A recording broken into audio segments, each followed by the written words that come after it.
Incendeia minha alma, Senhor. Bem suave, só você.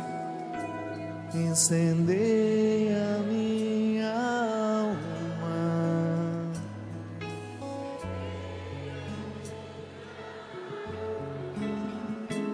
incendeia minha alma, Senhor. Maria, Maria, Maria, Maria, Maria, Maria, Maria, Maria,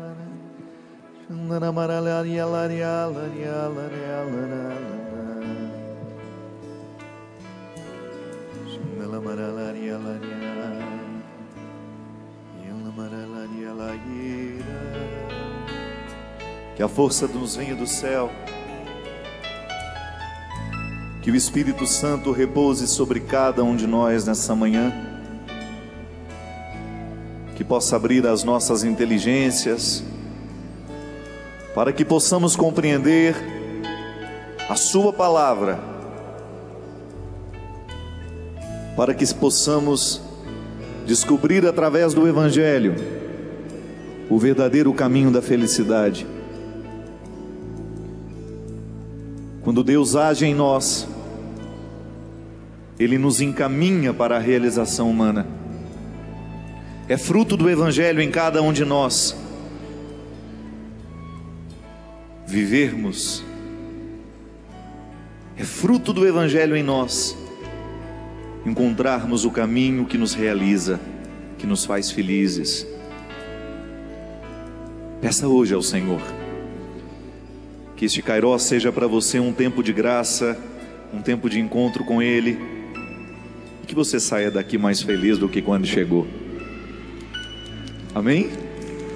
Mais felizes do que quando aqui chegamos.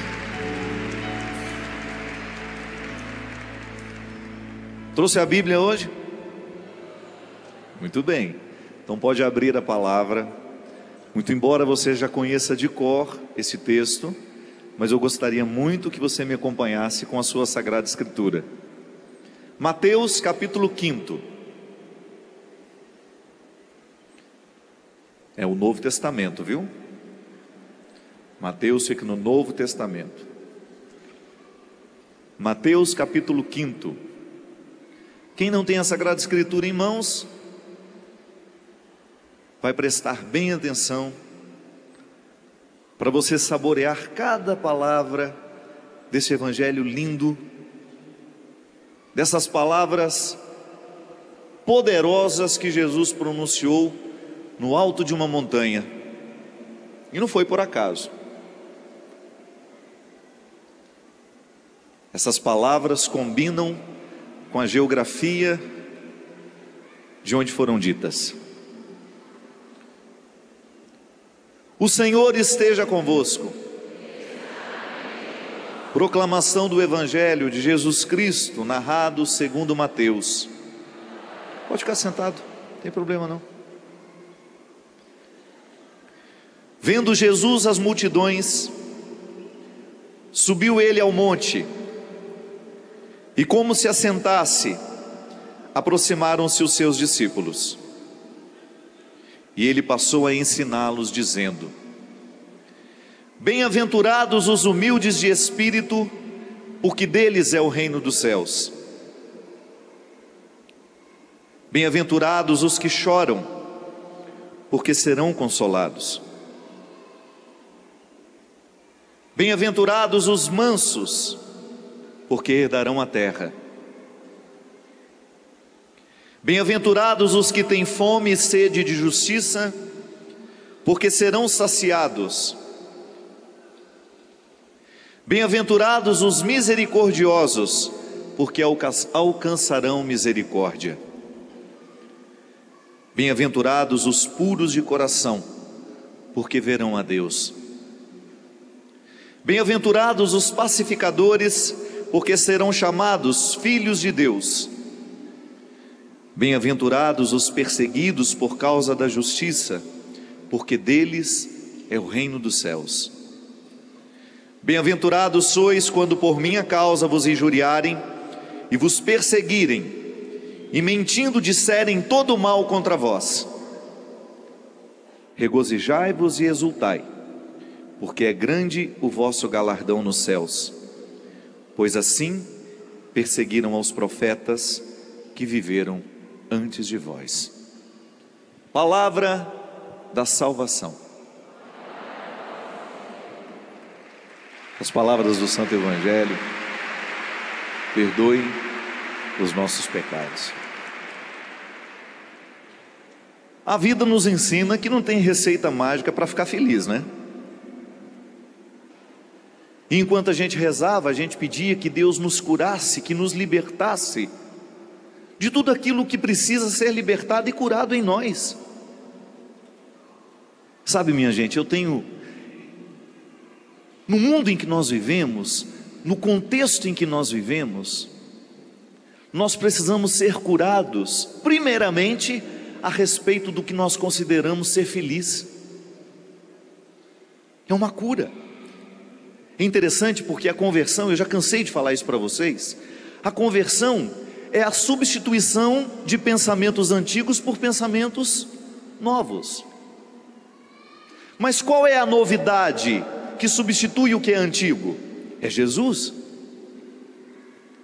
Nós somos filhos do Antigo Testamento que foram rebatizados, rebatizados não, que foram mergulhados na vida nova de Jesus. Então, nós somos desde Jesus, os filhos do Novo Testamento. A novidade que veio para substituir o que é antigo é Jesus. As crianças continuam gritando. Alguém vai pedir, por gentileza, que elas não gritem mais. Psiu. Vocês aí que estão subindo a escada, vamos ficar quietinho agora. Por gentileza, gente, vocês que estão perto, fala que eu estou pedindo para elas. Elas estão falando muito alto. Psiu. Pode subir a escada em silêncio. Alguém, por gentileza, chegue perto e diga que eu estou pedindo. Isso, bonitinho. Obrigado, parceirão. Nós somos filhos dessa novidade. Jesus é a boa notícia. Ele substituiu um jeito de viver antigo, um jeito religioso antigo de ser. E a conversão é a substituição desses conceitos muitas vezes arraigados dentro de nós, que não são cristãos, são pagãos. O que é uma coisa pagã? Que não recebeu o tempero. Não é lá em Minas o feijão pagão? Tem uma coisa mais sem graça que feijão pagão? O feijão pagão ainda não está com sal, ainda não está temperado. Mas na hora que a gente dá uma fritadinha no alho, põe uma cebolinha, um louro. Como eu gosto de louro no feijão. Você vai incrementando o feijão e ele deixa de ser pagão. É saudável, doutora? O louro? Ai, que bom. E o bacon? Então não batiza ele com o bacon, não. O feijão, quando ele é pagão, ele está insosso, sem tempero, sem graça. Minha gente, na nossa cabeça existem muitos conceitos e pensamentos que ainda são pagãos. Por quê? Porque nós não estamos totalmente convertidos ao Evangelho. E não é nenhum problema a gente reconhecer isso. Problema é a gente viver fingindo que a gente é cristão, sem ter coragem de tocar na conversão dos conceitos que nos regem. É a famosa mudança de mentalidade que São Paulo falava. São Paulo era um homem muito culto. São Paulo foi o grande homem, ele foi o grande intelectual do Evangelho, foi ele que olhou para as atitudes de Jesus, para os gestos de Jesus, para as palavras de Jesus, e criou teologia em torno de tudo isso, para que as comunidades pudessem ser instruídas. Você já ouviu lá no Atos dos Apóstolos, aquela grande questão entre a igreja de Pedro e a igreja de Paulo? Já ouviram falar, não já? Parecia que existia uma briga entre as duas igrejas. Na verdade, eram duas perspectivas diferentes de compreender o Evangelho. Pedro, um homem que não tinha estudo, mas que tinha uma profunda experiência de Jesus. E Paulo, um homem que não chegou a conhecer Jesus como Pedro chegou, mas que tinha condições intelectuais, culturais, de ajudar Pedro a significar tudo o que havia acontecido com eles. Então eram os práticos e os teóricos. Não que São Paulo fosse um homem teórico, não, ele viveu o Evangelho na sua prática. Mas São Paulo, a grande contribuição que ele deixa para nós é justamente ele refletir com profundidade as ações, as palavras e os gestos de Jesus, para nos dar o instrumental, naquela época, as comunidades para quem ele escreveu as cartas, e para nós nos dias de hoje, para que a gente tenha condições de continuar avançando no nosso processo cristão, que é o que ele chamou de mudança de mentalidade. Você permitir que os seus conceitos antigos, pagãos, sejam batizados pelos conceitos de Jesus. E um deles é a proposta deste acampamento, ou Cairó, sei lá o que é isso. Já estão aqui desde ontem, né? Já virou acampamento, né? Construindo a felicidade. Mas o que é felicidade, meu pai? O que é felicidade? Precisamos tomar muito cuidado, porque muitas vezes nós, como cristãos, estamos dobrando os joelhos no chão para pedir a Deus felicidade, mas uma felicidade que não foi batizada pelo Evangelho ainda. Eu queria, para mim ser feliz, eu ter uma casa bonita, eu ter um iate, eu ter bastante dinheiro, eu namorar bastante. Isso é um conceito de felicidade para algumas pessoas. Estou errado? Rapaz, a felicidade mesmo é se meu cabelo fosse liso.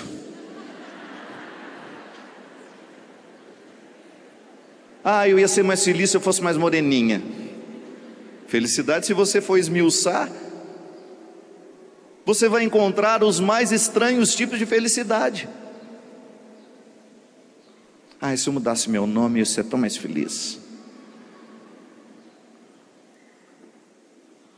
Muitas vezes nós estamos pautando a nossa vida em conceitos pagãos. A gente quer ser feliz, a gente pede a Deus o dom de ser feliz, mas o que nós esperamos que Deus venha nos dar? Realidades pagãs, achando que isso é o verdadeiro significado da felicidade. E por isso tantas vezes não nos sentimos felizes, por isso tantas vezes não sentimos os efeitos do Evangelho em nós. E aí Jesus reúne os seus amigos e dá uma lição sobre o que significa ser feliz. Que você sabe que essa palavra tem uma outra tradução também. Bem-aventurado é aquele que está bem encaminhado. Mas você também já ouviu essa pregação, esse evangelho, começando com a palavra: feliz aquele. Mas aí, quando você começa a escutar o que Jesus está dizendo que é ser feliz, você torce o nariz para ele. Feliz os humildes de espírito, porque deles é o reino dos céus. O que é humildade? Humildade vem da palavra humus, que quer dizer o esterco que fertiliza o chão, que faz crescer alguma coisa. O que significa isso para a vida cristã? A humildade está associada à felicidade, sim. A felicidade entra na nossa vida pelas portas da humildade, sim. É um preceito cristão. Então, meu filho, minha filha, quer ser feliz? Desça do salto da arrogância. Arrogante não pode ser feliz de maneira cristã. Você pode até alcançar uma felicidade, mas pagã. Não se iluda. Se você alimenta arrogâncias dentro do seu coração, você ainda não está experimentando a felicidade cristã que a humildade pode trazer. Gente, o mundo é tão diabólico. O mundo é tão diabólico. Nós estamos cercados por estruturas tão diabólicas, que o diabo está entrando dentro dos discursos religiosos e nos tornando arrogantes. Essa é uma grande cilada do diabo nos dias de hoje. colocar arrogância nos corações religiosos, colocar arrogância nos corações pregadores, colocar arrogância nos corações pastores, porque ele sabe, ele é astuto, que se a pregação estiver saindo de um coração arrogante, ela vai gerar felicidade pagã, que não salva, que não tem o poder de nos levar ao céu, que não tem o poder de nos redimir, mas uma felicidade que vai nos entorpecer por alguns dias, a partir de ilusões transitórias, que em nada poderão nos fazer ficar felizes com a gente. A arrogância no discurso religioso hoje provoca guerras, provoca destruição, provoca separação entre aqueles que dizem que se amam. Mas como é que nós vamos anunciar a nossa verdade sem ser arrogantes, Padre? Do mesmo jeito que Jesus fez, que encontrou as piores pessoas no seu tempo, com amor no olhar, com misericórdia no seu jeito de acolher.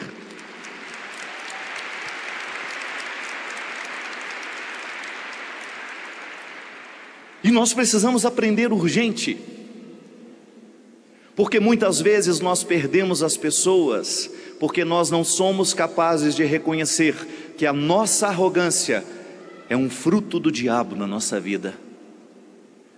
Que quando você, por causa do evangelho que você vive, se sente melhor que os outros, ou se sente no direito de apontar o dedo e achar que você tem o pleno conhecimento da vida do outro, que isso? O que eu sei da sua vida?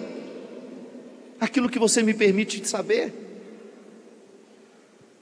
Mas entre o que você é e o que Deus sabe de você, há um abismo de misericórdia nos separando, minha gente. Como padre, o meu desafio o tempo todo é esse, é olhar de maneira amorosa para a humanidade, olhar de maneira amorosa para as mazelas humanas, não no sentido de querê-las para mim e cultivá-las sem nenhuma responsabilidade, não se trata disso. O cristianismo é o tempo todo proposta honesta de superação de limites, mas ninguém supera os seus limites se antes não os abraçá-los, se antes não for capaz de amar a miséria que há em você, para que a partir do amor que você sente por ela, num gesto de compreender-se à luz do Espírito, você ter condições de superar-se dia a dia num processo de fé que nunca vai ter fim. E porque nunca tem fim, eu nunca tenho o direito de dizer, eu estou pronto, e porque estou pronto, eu sou melhor que você. Não. A humildade é o primeiro passo para que essa felicidade chegue em nós. Amém. Glória a Deus mesmo. A humildade é o primeiro passo para que essa santidade chegue na nossa vida, para que essa felicidade possa ser experimentada. Oh, minha gente, é tão fácil a gente se sentir arrogante. É tão fácil olhar para aqueles que trabalham para nós como se eles fossem os nossos escravinhos. É tão fácil a gente humilhar aquele que não teve as mesmas oportunidades que nós.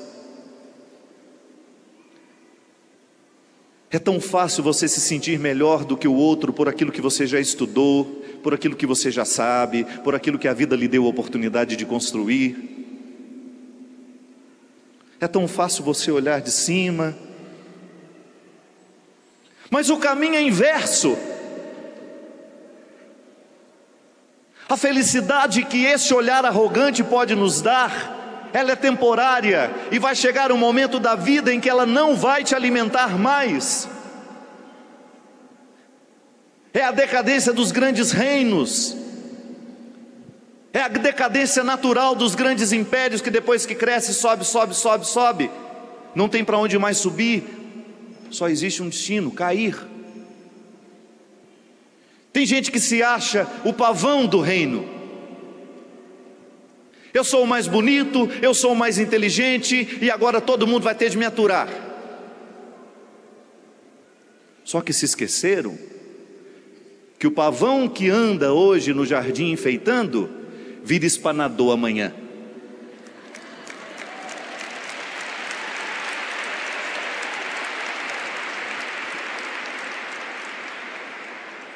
E a palavra de Jesus nos ensina a viver o momento que você é pavão no jardim, mas sabendo que você é espanador no outro dia. Que o que te alimenta é muito mais do que uma realidade aparente. Que o que te alimenta é muito mais que uma maquiagem no rosto, uma festa bonita para você participar, amigos reunidos. É no momento do despojamento que você vai saber se a felicidade que você construiu é cristã ou se é pagã. É no momento em que você tiver que se despojar de tudo que você tem, de tudo que você é, e sobrar apenas você, de tudo que você faz, e só restar você. É aquele momento em que você terá de dar notícia sobre você. Porque o pior julgamento que nós podemos sofrer na vida, minha gente, não é o que o outro faz de nós. O pior julgamento que nós podemos enfrentar na vida, o pior tribunal, é você mesmo diante do espelho num determinado momento da vida se perguntando: e aí, valeu a pena ter vivido? Construiu felicidades sólidas? Ou você desperdiçou a sua vida correndo atrás de felicidades pagãs? Foi humilde, isto é, permitiu que o seu jeito de ser pudesse fazer crescer vida ao seu redor? Foi o esterco do mundo? Fez crescer ao seu lado quem Deus colocou na sua vida? Aquele funcionário que um dia chegou na sua casa sem saber ler e escrever, e você descobriu que ele não era apenas